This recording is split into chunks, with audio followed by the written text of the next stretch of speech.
I call the March 31st, 2025 meeting of the Texas Space Commission Board of Directors to order. Before we begin, I request that all in attendance place your cell phones and devices on silent. And I'd like for Norman to take our roll. Thank you, ma'am. Chair Gwen Griffin, Here. Vice Chair Kathy Leaders, Here. Secretary Kirk Shireman, Here. Dr. Nancy Curry Gregg, Here. Evan Loomis, Brad Morrison, Here. Tom Shannon. Here. Dr. Heather Wilson.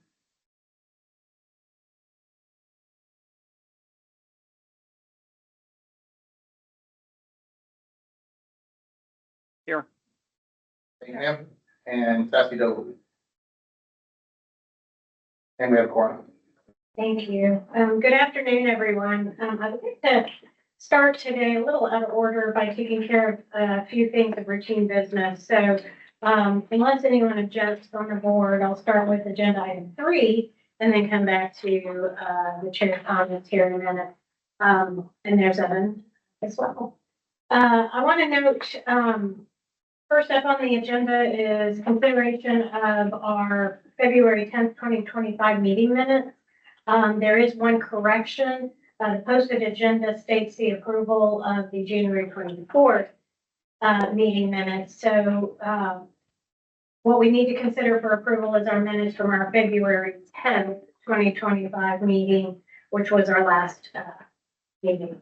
So you'll have the draft minutes in tab 1 of your board book. And my question is, do these minutes accurately reflect our meeting, or are there any additional edits to the document? Hearing none, may I have a motion to approve the minutes for the February 10th, 2025 meeting of the Texas Space Commission? So moved. Thank you, John. May I have a second?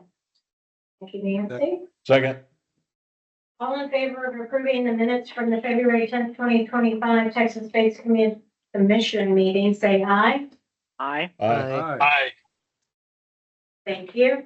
Those opposed, no. The minutes from the February 10th, 2025 meeting are approved. Next up on business, as you know, members are required by Chapter 57 of the Texas Government Code to acknowledge gifts and donations with a value of at least $500 that are given to the commission. There is one gift over $500 to acknowledge, and the details can be found on tab 2 of your board book. For the public, this item is posted on our website in the documents section of the meeting for today. This donation was for an aerial tour of the city of Laredo for Executive Director Garza, as part of a scheduled organized visit by the Washington Birthday Celebration Association in Laredo. WBCA extended an official invitation for Norman to serve as the air marshal of their annual air show, which is quite a gathering for that community. While there, he interacted with many community leaders, including a roundtable with representatives from the Chamber of Commerce and the Economic Development Corp, as well as administrators from public schools and local institutions of higher education. Any questions on the matter of the aerial tour gift? Hearing none, may I have a motion to acknowledge the donation as required by the Texas Government Code? So Thank you, moved. Nancy. And may I have a second? Second. Thank you, John. All in favor of acknowledging the donation to the Texas Space Commission, say aye. Aye. Aye. Aye. Aye. Those opposed, say no. All right, the motion carries and donation is acknowledged and accepted. And Sassy, welcome to the meeting. Thank you for joining. Thank you. I apologize. I'm having major connectivity issues, so sorry to be late. Thank you for being here. And Evan, just so you know, if you have the opportunity to turn on your camera, that would be great to be recognized here in the meeting officially. So Coming back to agenda item 2, in my welcome remarks, I wanted to start with a note of thanks to our staff and all of those that participated in last Tuesday's Space Day 2025 here at the Capitol. The Bay Area Houston Economic Partnership really led the event, but many, including NASA, industry, and the Space Commission staff really helped to coordinate. I'd particularly like to recognize Brian Friedman and Kim Morris from BayHub, Chris Giletti from NASA Johnson Space Center, Andres Ramos and Kate Caldwell from the team, the Space Commission team. The day was truly, if you weren't here, I have to say it was truly a huge success with more than 20 companies and nonprofit organizations exhibiting both inside the Capitol as well as on the South Lawn. And several really cool displays for various NASA programs. Other highlights of the day included a space proclamation presented by Senator Mays Middleton in the Senate, and another proclamation by Representative Dennis Hall in the House. More than 50 volunteers through BayHub's coordination met with legislators and their staff members to provide updates on the aerospace industry in Texas and their specific efforts in their work. NASA JSC Acting Center Director Steve Kerner and Acting Deputy Director Norm Knight, as well as Artemis II Commander Astronaut Reed Weissman, joined Dr. Bonin, Stephanie Murphy, Chair of TARSEC, and me for a meeting with the governor to provide updates on NASA programs. He was very curious about some of the updates there and the recent work of the Space Commission and TARSEC. So it was a terrific opportunity to visit with our state leader. I'll say Space Day 2025 set a new bar that we're going to have to beat next year. We had tents lining the south entrance and just a great turnout from the public, as well as our legislators and their staff. So thanks for all who helped to plan and make that event happen. I'd like to provide an update on SURF grant recipients. Actions have been taken by the Texas Space Commission staff on the recommended grant awards from our 2 previous meetings.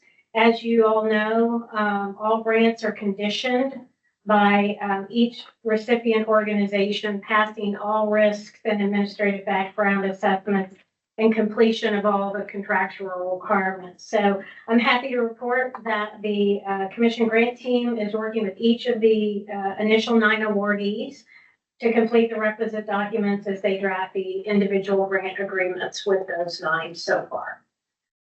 So great news there, moving forward. Any questions on that I might have an answer to? Okay, great. Second, in a totally separate topic of direct awards, you'll recall that we adopted rules in December for how we might make a direct award in a unique situation versus the model of reimbursement for the SURF grant funds.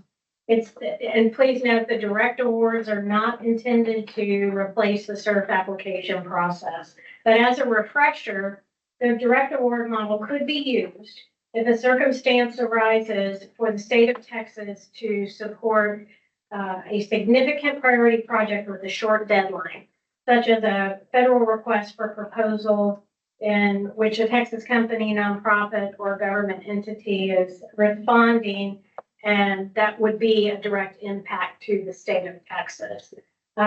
In accordance with our administrative rules, the Space Commission staff and our general counsel, thank you, Joseph, have created a set of documents for advanced rather than reimbursed funds, should it be required for a time-sensitive federal opportunity. So just to point out, this is distinctly separate in process from our SURF grant program. While there's no board action for us today, I wanted y'all to be aware that this information is now available to the public on our website. So thank you for your input on that. along the way for your ad hoc group. So any questions on direct award process now being posted? Gwen, Yes, sir. Mr. perhaps Sharp. just a question. So I understood that Joseph did an outstanding job in getting that ready and posting. Have we had anyone any official inquiries about executing that so far? I'll turn that to staff. Sure. Yes, sir. There have been a handful. They are all being reviewed. Not all of them have, I'll say, likely they will not meet the minimum eligibility requirements for this specific model of the advanced match opportunity. And that's what Aaron and the team are still processing. But there have been a handful that have reached out to say, is this something that would be worth pursuing in this route? So we're in contact with each of those, and we'll bring forward to you all, once that information has been processed completely, which ones are eligible for your consideration. Awesome. Thank you. Yes, sir. Thanks, Kurt. Any other questions? All right, that's my report. So I'm going to turn it over to Norman, our executive director, for his report. Thank you, ma'am. A few comments kind of going in calendar cadence, reverse order. I'd like to start by saying earlier today, Mr. Shannon appeared before the Texas Senate Committee on Nominations.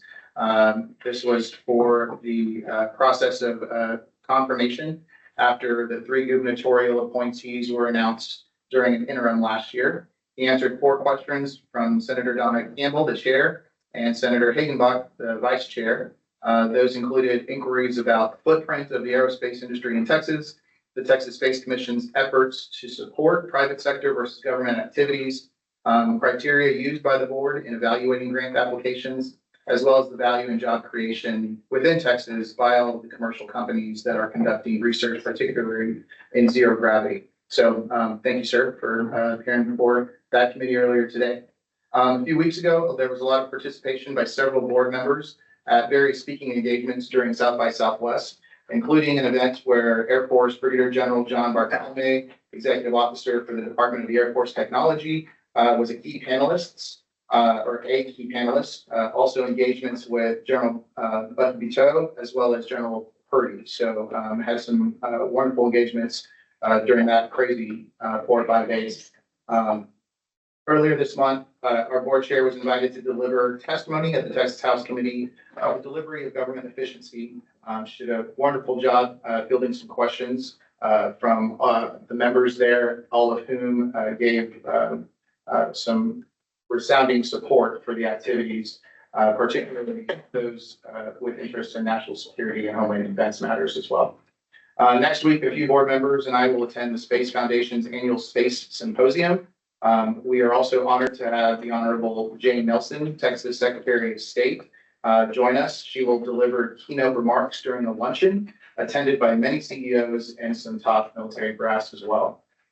Ongoingly, the Texas Space Commission staff continues to process applications and field questions on the CERT grant proposal or program rather. But we're also still receiving a lot of input unrelated to grants from many stakeholders, of which 2 are here today for the purpose of this meeting. So thanks for your ongoing time and attention with the efforts on the grant program specifically. Thank you, ma'am. Any questions from the board for Norman? With that, I'd like to turn the floor over to TARSEC Chair Stephanie Murphy to provide an update from the executive committee. Great, thank you, Gwen and Norman. And I'd like to just start off by echoing a little bit of what you said. It was great to be at the Space Day at the Capitol last week. We had 5 members from the TARSEC Executive Committee there as well. And so great support, and a special thanks to Brian Friedman and Bayheb, all the work that they did pulling that together. It was just awesome. As many of you know, he's the vice chair for the TARSEC Executive Committee. So just wanted to echo those words of appreciation. Quick update on TARSEC. We have gotten busy since we did our early year strategic planning session for TARSEC, and we're rolling out on some things that we had planned to do for the year. So We finally have our landing page for our website. It is tarsec.space. It's just a landing page for now. The development for the work behind that landing page is ongoing, and we hope to have it go live 2 to 3 weeks from now, working hard to get that done. That will include an area for members, and so I'll talk about membership in just a moment. It's really important what we're trying to do with the membership of TARSEC. The other sort of housekeeping announcements that I wanted to make today is to notify everybody that we're hosting our next TARSEC workshop on April 16th. That one is going to be in Fort Worth at the Texas A&M University Law School. They've offered that space to us at no charge, which is really appreciated by the TARSEC group here. And so registration for that workshop will actually go live today. So anyone who's on the TARSEC communications list will get notified about that registration. And Blake, we're happy to shoot that over to you so you can share it with your contacts as well. And maybe even post on the website for us would be appreciated. Our next workshop is going to be in South Texas after Fort Worth. It's going to be May 21st. So it's going to back up one day behind a workshop that they're hosting there called STEM Nation. Dr. Milliken Garza is organizing this STEM Nation event. Kathy, I think you're the keynote speaker for that event. And so we're going to try to back up back to back with that event and hope we can catch maybe some additional people who might be in town for that STEM Nation event. I think they expect over 8,000 participants in that STEM Nation event is what I've heard. So that's our workshop. And then we're planning one in West Texas to follow sometime in summer. We haven't got that one scheduled yet. For our membership process, our executive committee all has agreed to a new membership process. So we will be opening up membership to the TARSEC consortium beyond just the institutions of higher education that are written into the statute. We're going to open that up to individual participants from companies. We have a vetting process that we've gone through and reviewed. We'd like to review it with the legal counsel at TSC before we put the final stamp on that. But we based it on 2 other consortium membership processes. So we've been working really closely with the University Consortium for Applied Hypersonics, the UCA consortium that's managed by Dr. Ken Bowersox out of Texas A&M. And then we've also modeled it after the Consortium for Space Mobility and ISAM Capabilities, which is known as the COSMIC Consortium. That's a nationwide coalition working to invigorate in space servicing, assembly, and manufacturing, managed on behalf of NASA by Aerospace Corporation. So we're developing some good partnerships with other consortiums to help us understand the best lessons learned to apply those models to TARSEC. And so we're working with them on org structures, consortium models, membership engagement, and some joint goals. We expect to have some joint events or participation events going on with those in the near future. And so with that, once our website is up and going, there will be a membership portal on the website where members only will have access to certain information, certain workshops, content, and contact information.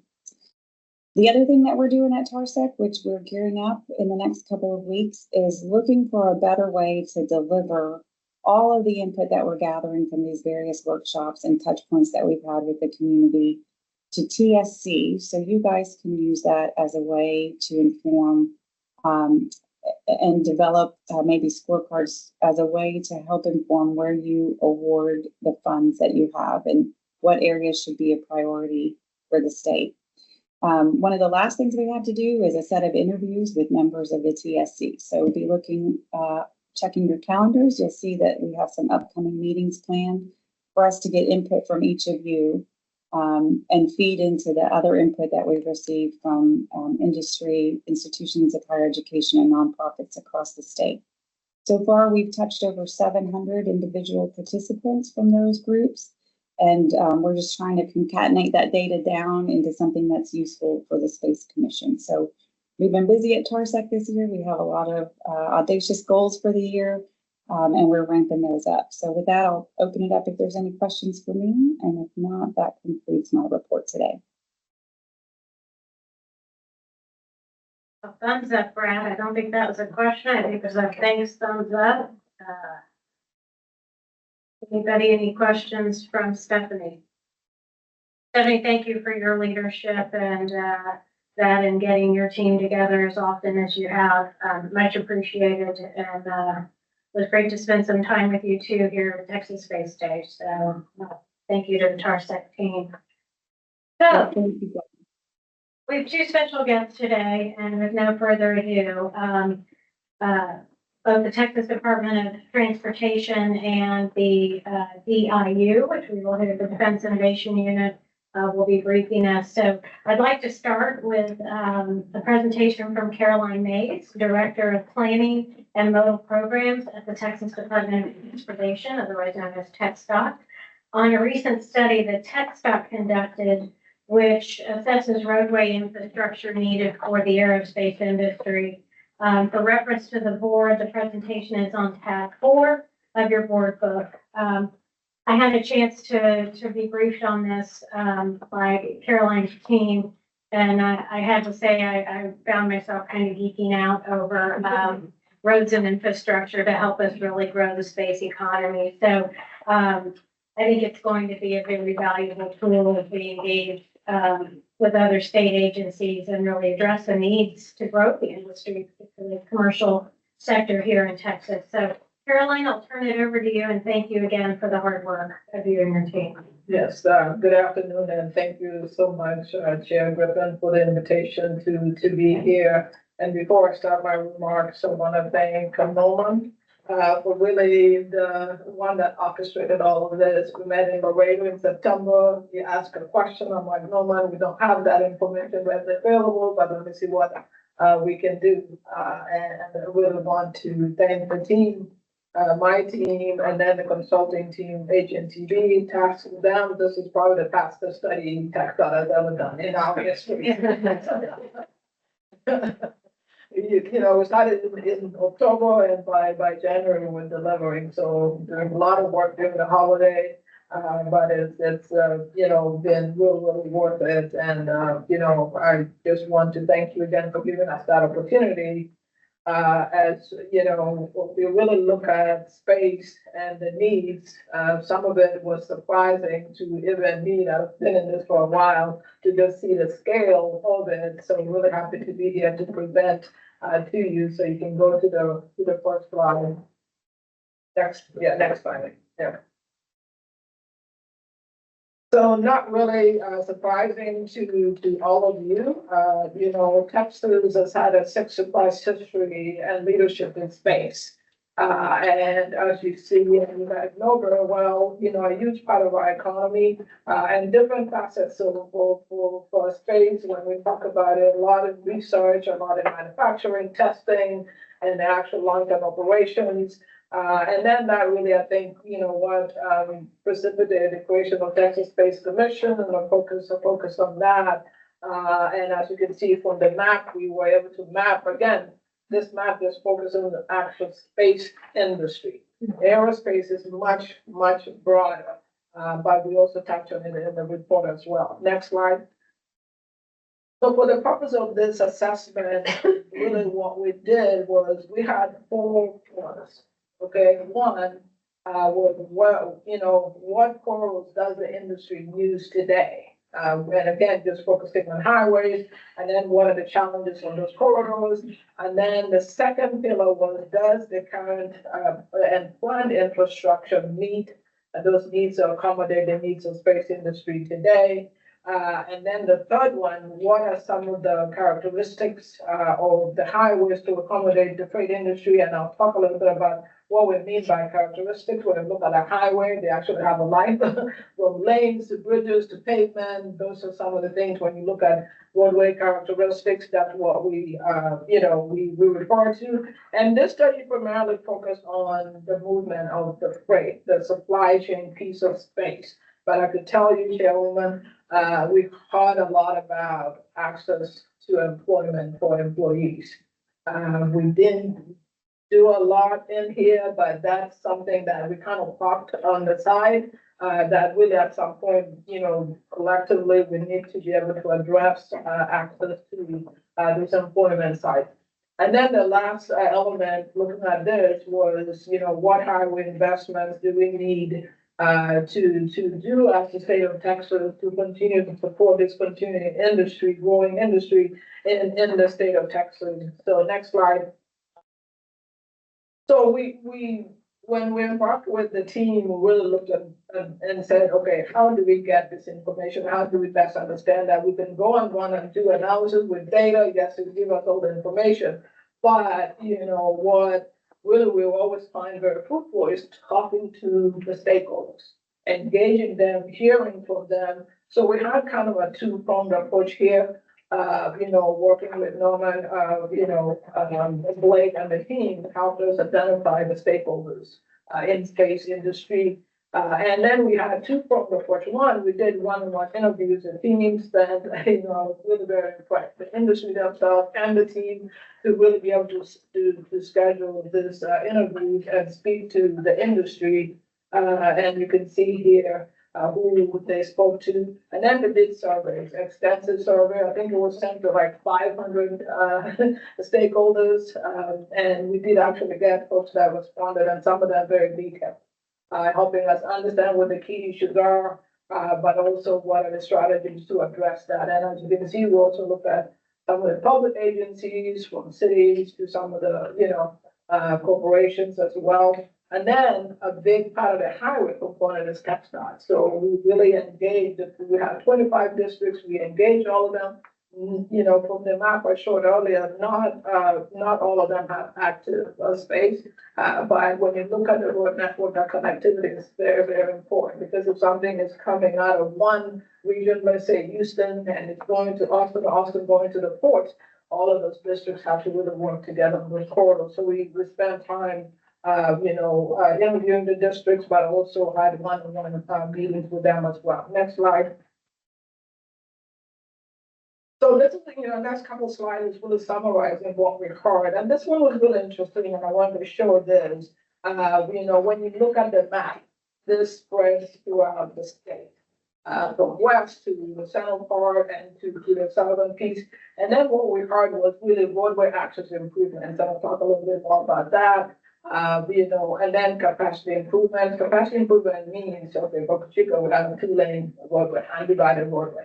So wanting to expand that to a 4-lane divided or multiple lanes, that's what capacity means. And then operational improvements and safety upgrades. We heard from Firefly about, the intersection of when they can't come out of their facility, to be able to make some of those movements safely, because a lot of the components are fairly large, and so in dimension, but also in height, and a lot of it also in weight.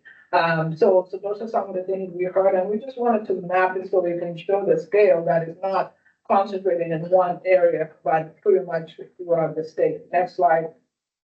And kind of continuing with this, some of the things we heard from the stakeholders was really suitable routes that, didn't have, bridge issues or pavement issues or lane width issues in some of the corridors. We actually have to shut down the highway to allow the component to move, and that really impacts the motoring public. So we got a lot of complaints. Yes, we're trying to accommodate that move, but then the public gets, upset at us. Geometric issues, I mentioned intersection like that, truck moving to be able to turn at an intersection is very challenging. So that's when we say geometric, is really that interchanges when they get off, or the bridge heights, all of those things are some of the issues that we heard. And then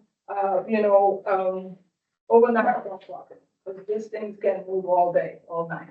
They're restricted. If you're moving oversized over in the state of Texas or any state around the country, there's restrictions to when you can move. So now, where do they park? They can't just park on the side of the road, but sometimes that's all they can do, because they don't want to break the law, as well. So again, last bullet here is what I mentioned earlier: access to jobs. to this facility. They're creating a lot of jobs by the challenge to be able to get folks to those jobs. So there's no public transportation, so everybody's driving there. So now you're mixing that truck with passenger vehicles on some of these corridors that are 2 lanes or 2 lanes undivided. It becomes really, really challenging. So next slide. And this one more bigger picture comments we heard from stakeholders, programmatic, funding constraints, funding availability, to be able to make some of the investments. I'll talk a lot more about funding and some of the challenges we would have.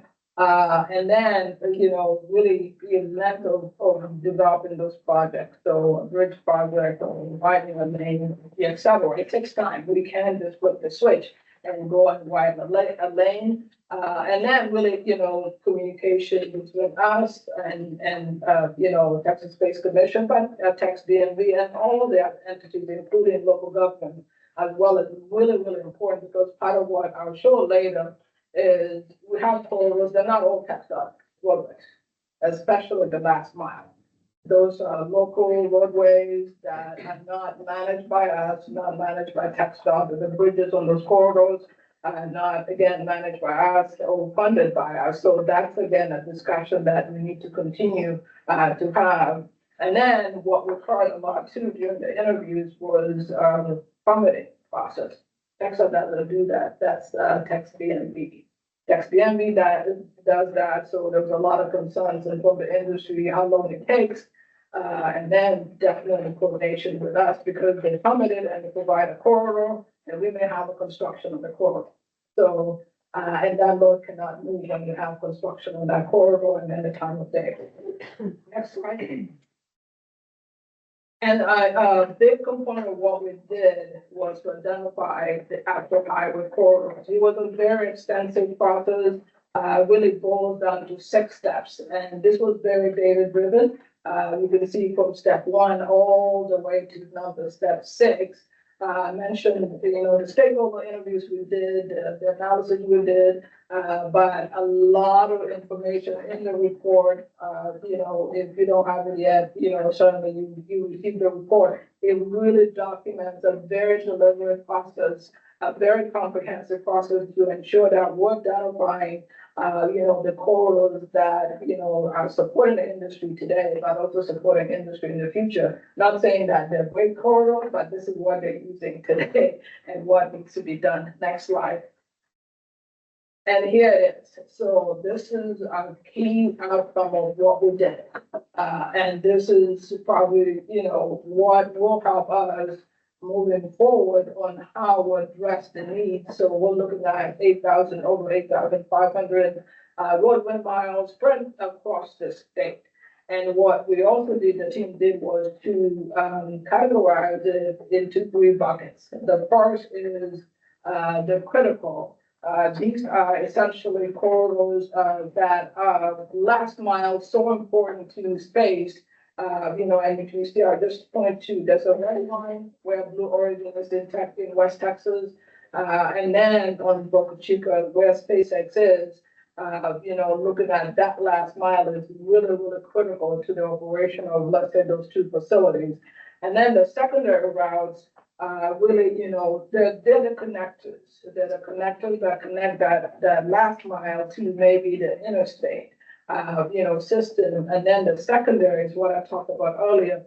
Some of those are really less frequently used routes, but they're still very critical to space. And then some of it is local routes that are very critical to space industry. So again, this now, provides us a basis of what are the corridors, what are the needs, and what should we be doing to address those needs. Next slide. And just quickly to summarize, this is kind of the key ones, roadway expansion, big one for most of the corridors. That's the number 1 issue, pretty much safety. Again, big deal when you have a 2-lane roadway undivided with a big truck going on it. Again, addressing those. Congestion. Some of these corridors, let's say in the Houston region and some of the regions, Austin, congestion becomes a key issue because then it delays, the movement of space-related component, but also for workers getting to these facilities, so if congestion becomes an issue. And I mentioned some of the other things, bridges, there's two components of bridges, bridge height, but also how much weight can be on that bridge, because we downgrade the bridges. Bridges have, weight limitation. So if you have something that's 1,000 pounds, it cannot go on every bridge. So that becomes an issue. If we downgrade a bridge on that corridor, that means this load has to detour, and sometimes it could be over 100 miles to detour to make sure it comes back to the corridor. So those are some of the things that are really, really important. Pavement, believe it or not, spoke to Firefly, and their number one issue was pavement, potholes. Because this, components are sensitive. And if you have potholes and then it messes with the integrity of the load, then it becomes an issue. We were primarily looking at highways. Admirable crossing was also mentioned, and we actually identified several admirable crossing on some of these key corridors that definitely can impact and impede the movement of space components. We focus more on the critical hubs, so you see here we'll identify those, but again, those are not the only ones, but these are kind of the big ones. The next slide. So everything is big in Texas. So once we identify all the needs, now how do we address them? And this is the dollars and cents. And I want to tell you that this is construction only. And the $27 billion is the funding gap. Chair, if we were to do this, it's $55 billion. Okay, but right now, TxDOT and other entities have some funding put to address the needs, but not completely full. It will take total $55 billion. But because we will have some funding, we're looking at $27 billion of needs. Yeah, just for construction, doesn't include right of way, it doesn't include planning and engineering work that would go into getting, those projects ready.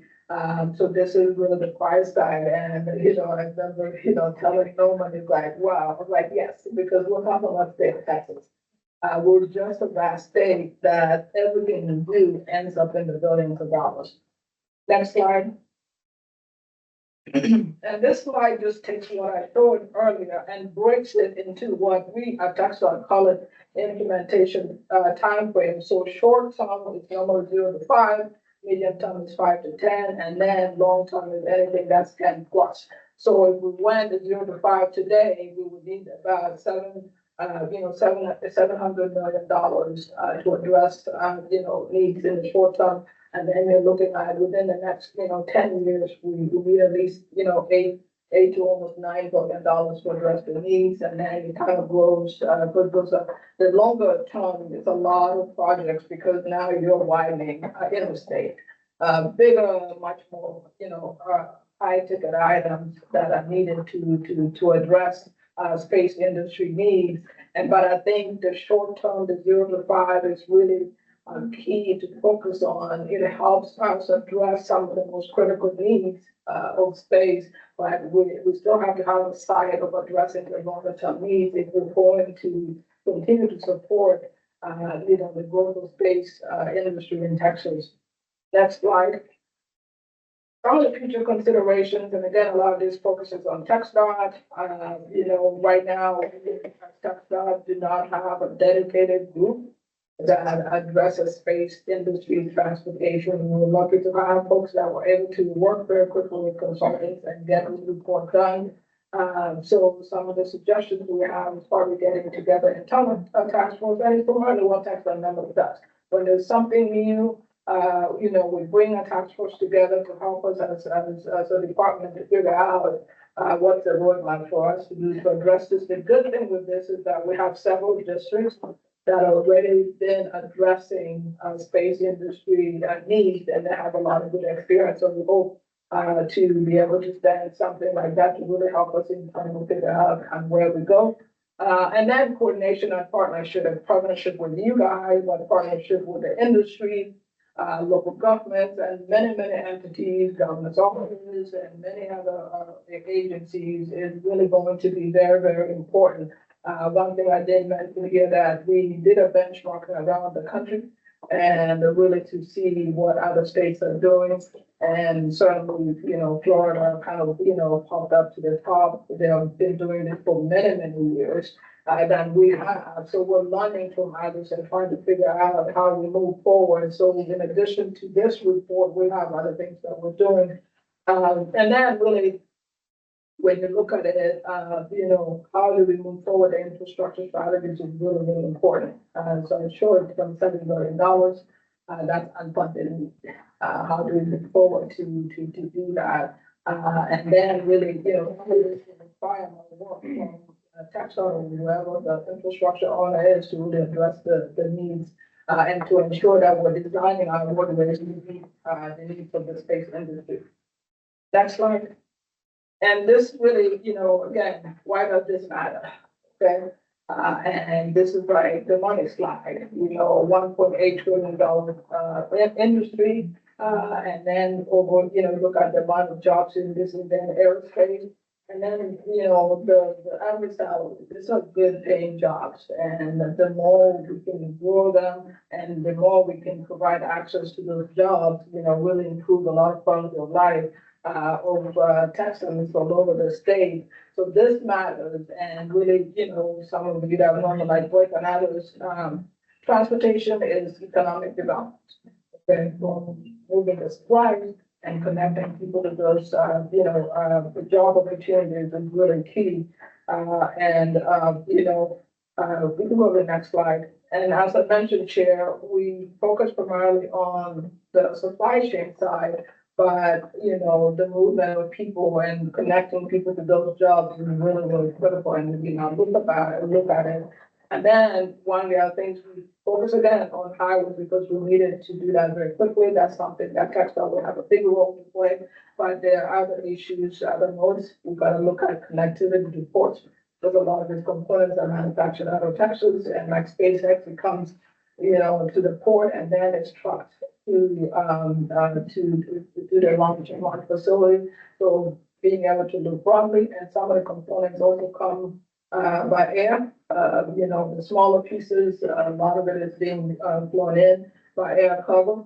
Not a lot, I don't think any moves by rail. At this point, they're not moving any of this component by rail. So right now, it looks like it's water, highways, and then definitely air cover. So yeah, that concludes my presentation. Wow. You have a question. So I was a wow on this in the fact that, first of all, thank you, Carolyn, to you and your team for leaning in on this. This is not something that we requested. It's something that you all collaborated on and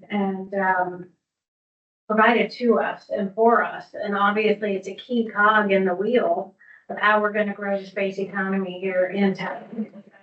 For that, thank you for leaning in. And I think you're right. The turnaround time is impressive.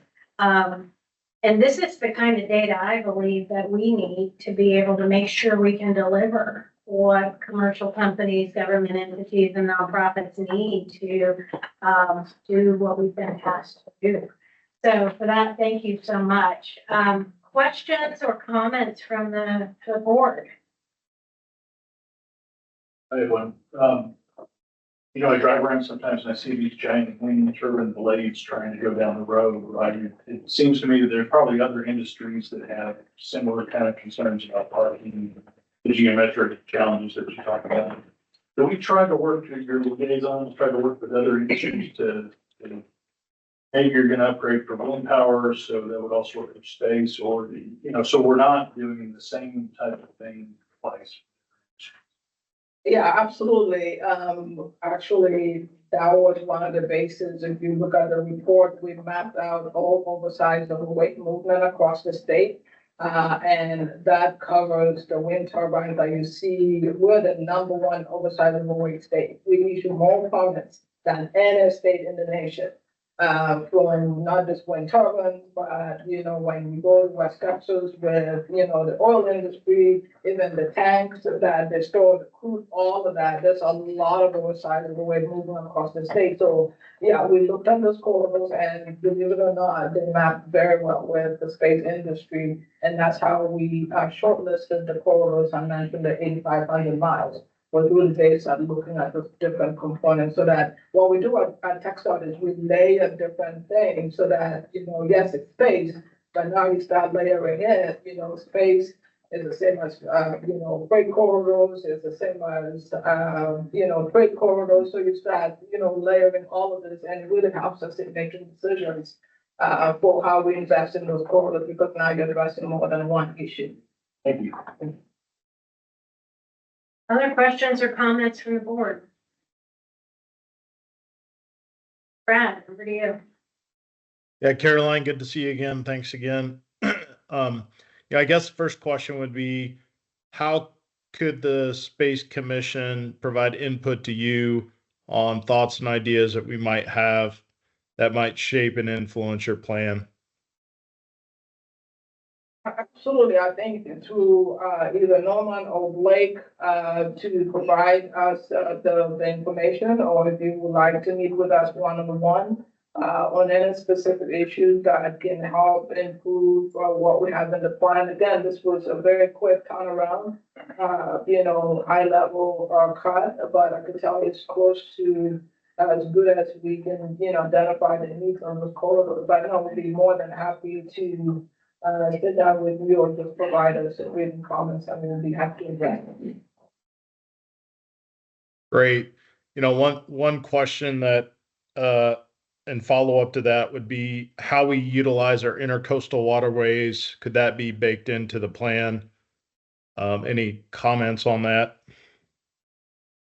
Yeah, like I mentioned, we did not look at other modes because of for the sake of time. But that's, I think, some of the next steps that we need to be looking at, how we not just the intercoastal waterway, but the seaports and other modes to be able to move this is, something that I think working with industry, if you're moving something from the port day in, day out, could there be another solution, a rail solution, even to do that if it's a short, distance? But those are things that those are a lot of longer term. Some of what we've identified in this report, the need is now. For instance, for Virginia Highway, again, I keep bringing that up. The need is now, where we need to make investments to address really very critical needs today. But to your yes, we need to look at all options, especially like Chairwoman mentioned. If we're going to support the growth of this industry in the state of Texas, we really need to be able to pretty much not leave that it's going unturned. Look at, 15, 20, 30 years, 50 years from now, what would that look like?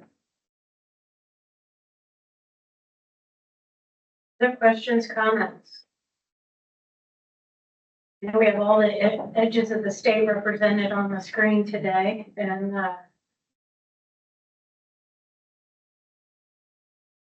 Dr. Wilson? Okay, I have one. Kellen, this is the executive summary. Thank you very much. I think is the right way to kind of describe the boiled down version of the comprehensive report that you referenced a few times. And I'm going to draw the attention to those 98 critical miles in particular. Here on your slide, it had that $700 million number for the short term need, that 0 to 5 year term or time frame. Remind me, in the full report, did that even have a further breakdown to like a 2-year window or a 1-year window in particular? And so can you kind of give us a little insight on that versus the full? Yes, I knew you would ask. Yeah, we actually have a breakdown of all the projects that equate to that $700 million dollars, of what I had down there. So yeah, we do have that, and I can share with you, not wanting to go through up and down, but yes. Yeah. Appreciate that. Yeah.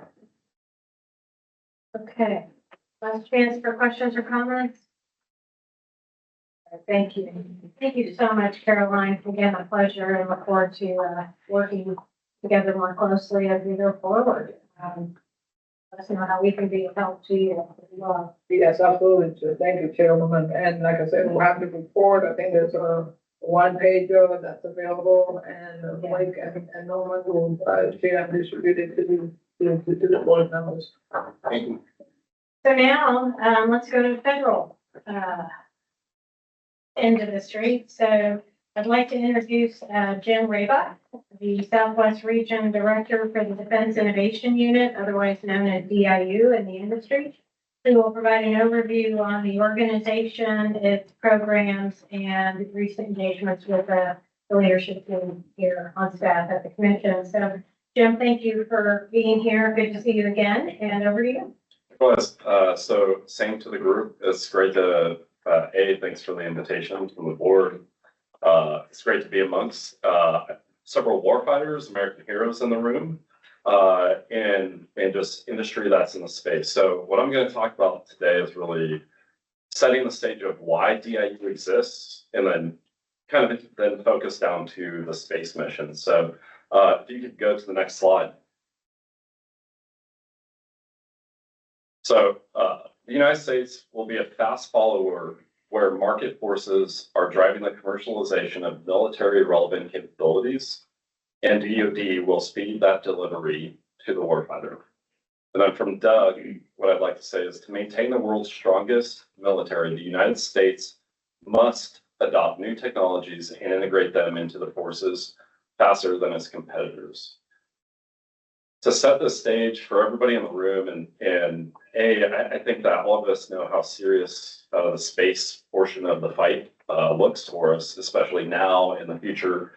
Looking at the transportation report, I start looking at a good friend of mine who was a logistician would always say nothing happens until it moves. So I can appreciate the logistician in the room is like, I don't know if you guys saw what happened in Kiev a few years ago, but the whole reason why their plan failed was because they couldn't get from point A to point B. So I think that logisticians have a soft spot in my heart.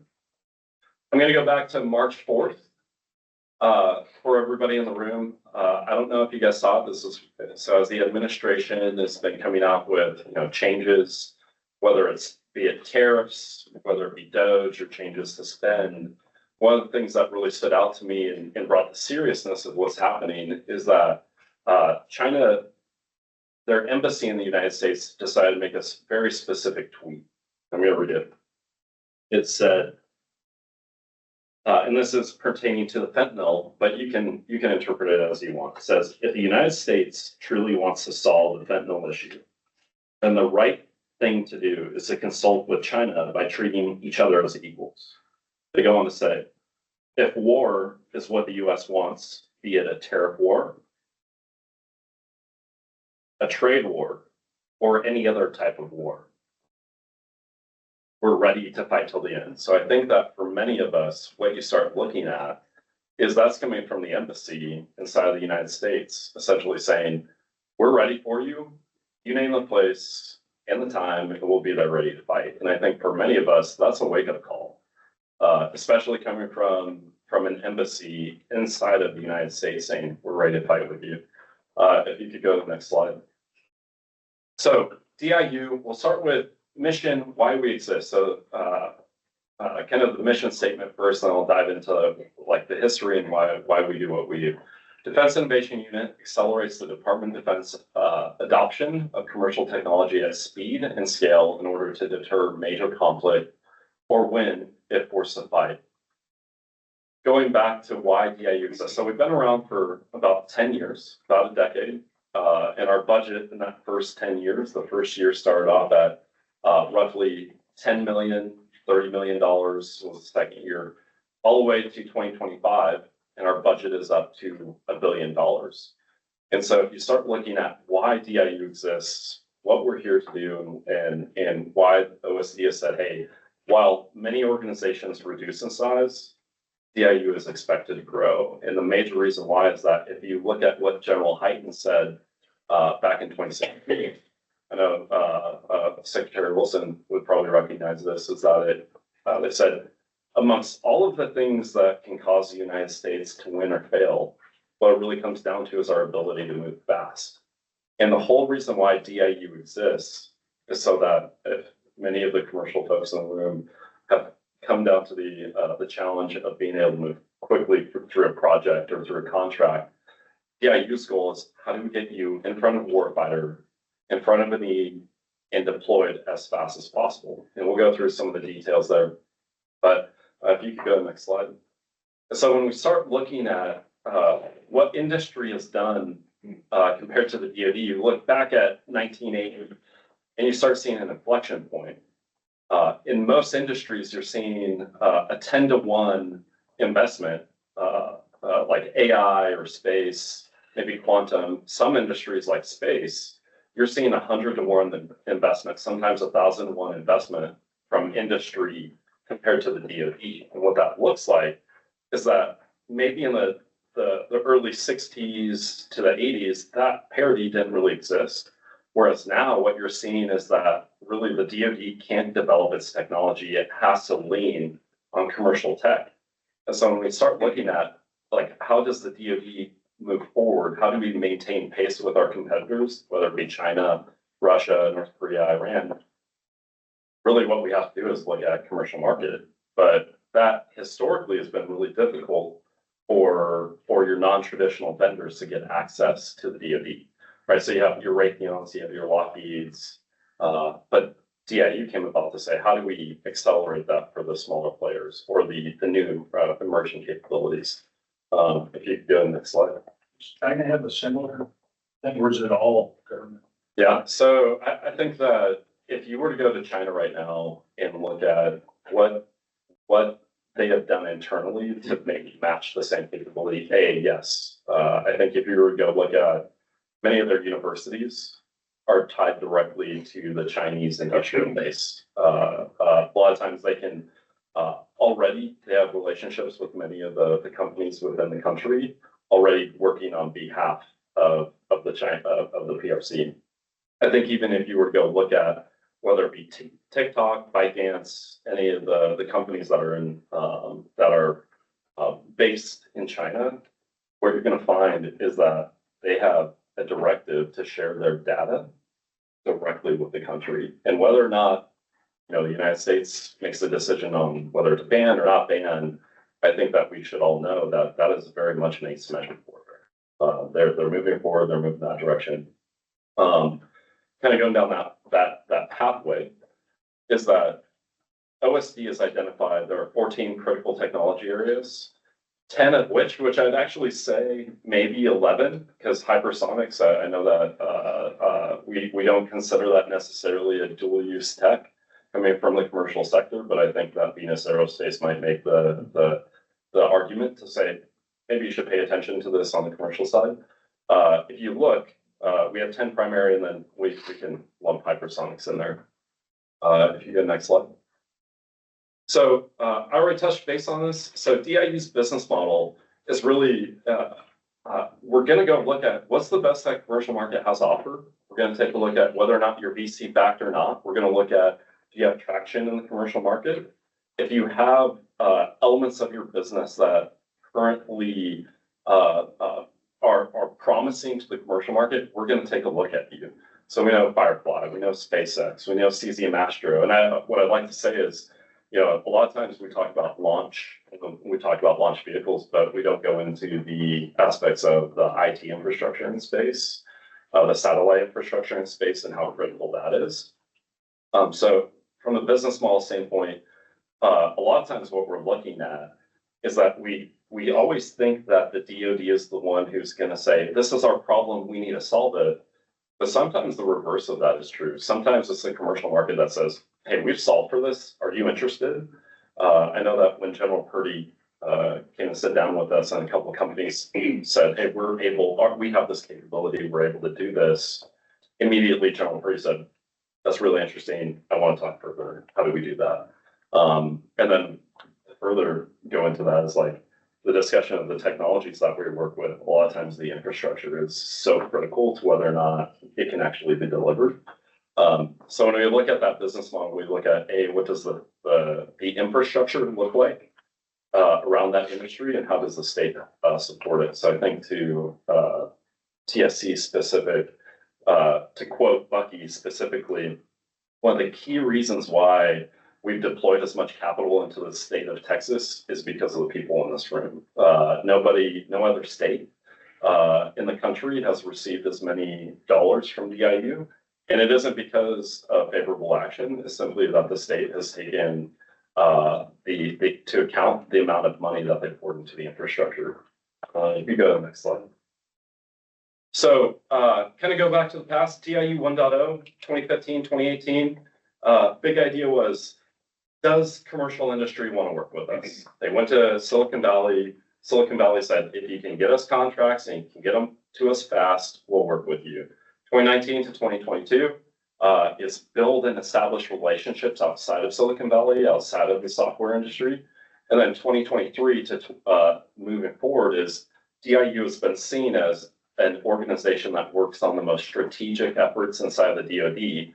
What does it look like for us to magnify that and multiply that inside the DoD? So in a world where the government is contracting, DIU is continually seeing, we've already seen new capabilities expanded by the Secretary of Defense using our what is called an OTA, or the way that we acquire technologies has been instituted by the DoD on how we acquire software. So when we start looking at, is DIU here to stay? I haven't had the conversation with the Secretary of Defense, but my guess is yes. If you could go to the next slide. So unified on-ramp. So DIU specifically, I know we have some talent folks in the room. I've seen some of the proposals that have come in, but DIU doesn't just work on companies. We also work closely with universities. That's where Nancy and I, where we had met, is working with Texas A&M and some of the great students there and professors. And so when we look at the defense industrial base, we have fellowships, we have engagements where we are looking at either can the DoD bring talent into the Department of Defense, or can we help supply companies with additional talent? So if we go look at, maybe there's not a spot inside of Space Force for maybe a PhD software developer, but we're definitely working with companies that need it. So when we look at what is DIU focused on, there's a talent portion, there's a problems and concept portion, and then there's also the commercial development. Next slide, please. So when we're looking at the holistic picture of what we're getting after, we look at the enablers, which we would consider to be acquisition folks, the talent side, the venture side, VC side, our partners like Texas Space Commission. We look at what are all the partners that we have to get our job done. And then if you see on the bottom side of the circle, you see the domains. So air, cyber, land, maritime, and space. Obviously, we're talking a lot about space as a domain, but then we start looking at what are the technology areas that support that space domain. Where again, we talked about launch, transportation being part of it, contested logistics is a part of space, right? How do we get the right equipment up into space? How do we get the right, and then also how do we get that stuff back? And then lastly, the other part that I'd like to highlight is that when we start looking at whether it be autonomy or whether it be cyber, the space domain requires that entire kind of comprehensive look at how we execute. Next slide, please. So portfolios at a glance. I know we got to get that last name number, the space number up. If you look at the autonomy section there, they barely beat the space portfolio. And by the way, this is back in 2023, so I'd have to go back and look at the numbers. But from a standpoint of the average award, obviously the space portfolio has increasingly received larger awards from the Department of Defense. One other thing I'd like to highlight is that emerging technology portfolio has one of the key areas that DIU is focused on, which is the hypersonics. So when we look at the hypersonics specific technology field within DIU, it's the emerging technology portfolio. Next slide, please. So by the numbers, I know the money slide, we like the money slide. So again, this is a 2023 snapshot. Once we get the 24 numbers completed, what you can look at is specific to the DIU proposals. You'll see the 502 million that's up there, but the key number is that 5.5 billion. DIU is a catalyst for the companies that are in the Texas Space Commission portfolio. It's the DoD who ultimately says, hey, okay, great. Like you have identified a technology we might want to adopt. It's the DoD who says, all right, we're going to sustain this for a long period of time, right? Like for SpaceX, it's not a one-time acquisition. What it is it's a long-term sustainment. So when you start looking at one of the key areas that Bucky brought up, which is our space portfolio director, was while we invest in companies, the state taking a stance on how they get fuel to the ports, how they get equipment to the ports, how quickly they do that becomes a really important factor in the company's success. And so as we look at that number increase, you can count on DIU really paying attention to what's going on in Texas. Next slide, please. So where are we across the country? So the second biggest office in the country is here in Texas. The first is obviously our office there in Silicon Valley, and then we have another one in DC. We're in every region across the country. When we start looking at how we engage, you have members like me across the country. You have 8 regional directors on top of 8 portfolios. Next slide, please. All right, diving into a little bit more information on how we get the job done. So how DIU evaluates company proposals, it's really simple. We do this entire process in 60 days. So when we get an identified problem set or something that we've identified as a critical area that the DoD is going to work towards, we work through problem curation diligence to the commercial solutions opening, and we solicit that all within 60 days. On average, I think that we're a little bit above 100 days on when the award actually comes to the actual company. But what you'll see is that first phase of delivery is a prototype. And then if that company is selected for follow-on production contract, what you can see is anywhere from a $50 million contract to a $500 million contract. It really depends on what the need is, the scale, and how urgent. Next slide, please. So when you start looking at the problem curation, if you just pay attention to the right on the funnel, typically per solicitation, we're seeing anywhere from 20 to 110. For the most recent counter UAS proposal that we had over 150 vendors applied to our counter UAS solicitation. Of those 110, they get down selected into a group of 5 to 20 who we go into due diligence with.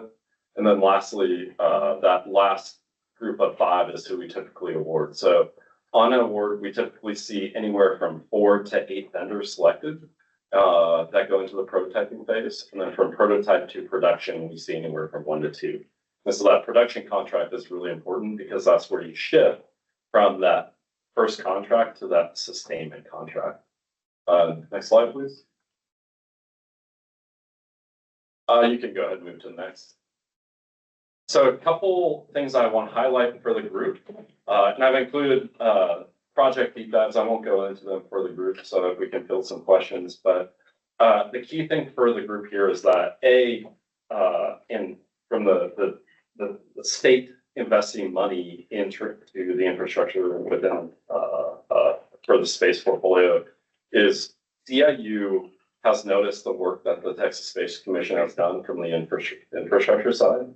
And so when we look at the path forward for the space portfolio inside the DoD and working with General Purdy, who's the acquisitions chief inside of the Space Force, and when we look at the money that's being deployed, the key areas that I think that the group should really focus on is when you're looking at the sensing capabilities in space. How do we get sensing capabilities into space on a rapid pace? Obviously, what you're seeing with SpaceX being able to deploy capabilities as fast as possible has been really impressive.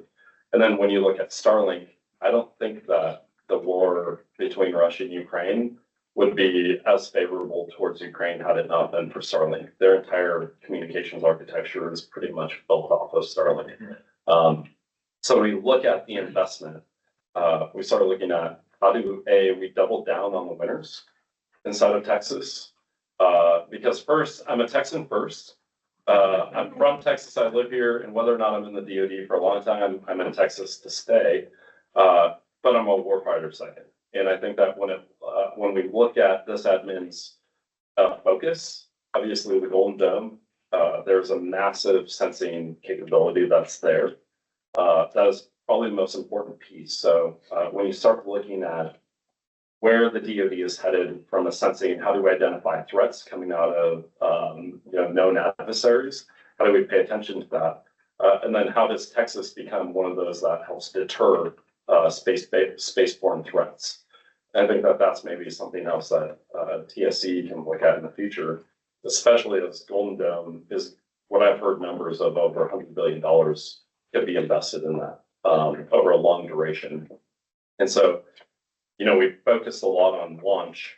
What does it look like to deter in space? Thank you guys for hosting. There's again about 10 projects that are in the deck that you guys are more than welcome to go look through, but happy to field any questions and answer any concerns. First, let me start just by saying thank you. I've been learning a lot about DIU since we created the Space Commission was created and in my role as chair. And wow, what a great resource for commercial businesses to play in an area in a meaningful way, engage in a meaningful way in an area like they haven't been able to before. So thank you for that, to you and your colleagues. And it was a pleasure to meet with Becky or General Bricoe recently when he was here. So, and we appreciate the partnership very, very much. With that, open it up to my colleagues here for questions or comments. Nancy. So, on the problem definitions page, it sounds like you guys are defining the problem and then building it out on the tape. So, but you talked about the push and pull effect. Yep. So how do you incorporate the push, Yep. From the technologist, from the low TRL side, Yep. that maybe people on your side don't even envision as well? Yeah, you know that. So for those of you that have worked with the DoD or the state or regardless, just people who are doing federal procurement in general, there's the pull side where we know that there's a capability, there's a need. I think that we can go to like the old saying if you ask the Army if they wanted a better capability than the cavalry, they just say, hey, they want a faster horse versus a tank. And I think that what the commercial industry does is you have the dreamers, you have the commercial side, you have the VCs, you have the people who are expanding the horizons of what's capable. And going to those early stage TRLs, what it really looks like is getting you in front of the key decision makers inside of the DoD. So John Purdy, you brought him in and said, hey, here are some of the best companies that are out there. I think that it's creating the cadence with the key personnel. There's the acquisitions folks, but then also the program offices. So when we look at how do we get PO missiles in space? How do we get the Space Force? How do we even, as they're looking at shaping the Space Force, and they gave them guidance, I think maybe 60 days they have to have an answer. What does it look like for them to look at Texas as a capability or an asset from their infrastructure play, especially with Ellington? And so to answer the question maybe more succinctly is that's why DIU has existed, is how do we lower the barriers? How do we get you in the room with the people who are making decisions? And ultimately do it in a way that's competitive with some of the bigger primes, right? Because Raytheon, Lockheed, those who also have a major play and we do work with, but they also are the ones who have that muscle memory in working with, those who have that budget and the requirements. Other comments, questions? I have a question. What is the average size of an award? Yeah. So if we were to look at what I know is the span, I know the span is the most recent contract we've awarded was over 120 million, was awarded. And that went to, a sensing capability that actually is actually tied to space. And as low as $2 to $3 million. And so the span is pretty big. I can get you the number though on the average award. But I know that the prototype awards you're looking at, it's a dialogue, it's a negotiation on what does the company need to get to where they're at. And not at the cost where they're losing money, like you might on an SBIR or something like that. It's what do you need, what's going to deliver value, and how do we set you up so that you do get to a production contract.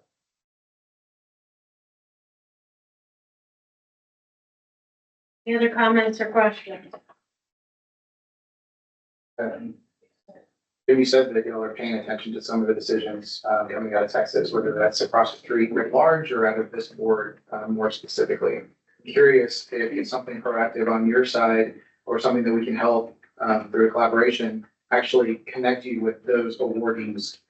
The board has made additional grants to date, of which there are 9. We had a little bit of this conversation with General Purdy, and there were some of the awards that he mentioned in particular that caught his attention. So I'm curious, what does that look like for those awardees to then have connection to someone in y'all's orbit to inform whatever it is that they might ultimately be doing with the money that this board gave to them or will be given to them? So the high level is, so we've looked at some language that's come out for like the matching grant information. States, what's really impressive is, so the state that I grew up in, Wyoming, I believe maybe Arkansas might have been one of the other matching fund states, but once we found out Texas was doing that, I think that's a huge statement from the state to say we want to support these companies from a standpoint of that's why DIU created the office here is any company that you guys are in contract with, send them up and we will sit down with them and understand who are the stakeholders that are involved. What's the appropriations path for them, right? So do they need to go, are they in line? Are they lined up to receive an appropriation? If so, who are the agencies in the DoD that probably ought to know about that, right? So sometimes you have the users versus the people who will buy, making sure that those folks are talking. And then from a really tactical side, if you are a company that has either received an award from the state of Texas for space-based capabilities or worked with the DoD, you just reach out through Norm. Like we'll connect, we'll get on a cadence, whether it's month, weekly, quarterly. If you guys name the need, we'll make it happen. Yep. That's the right question. I was talking about create a cadence. What does that look like? So very good. What great presentations today. And I really appreciate my fellow directors making time today to hear from a state agency that's critical to our success and a federal entity that is also critical to our success and that of those that we're here to serve. So thank you both, Caroline, Mr. Raymond. So for your time, we know you guys are very busy. With that, any further business to attend to from the board?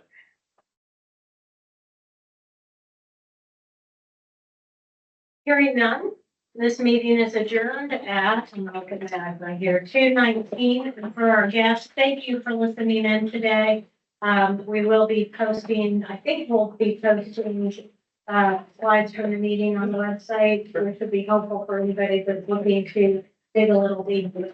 And we look forward to taking this step. Thank you all and have a great afternoon.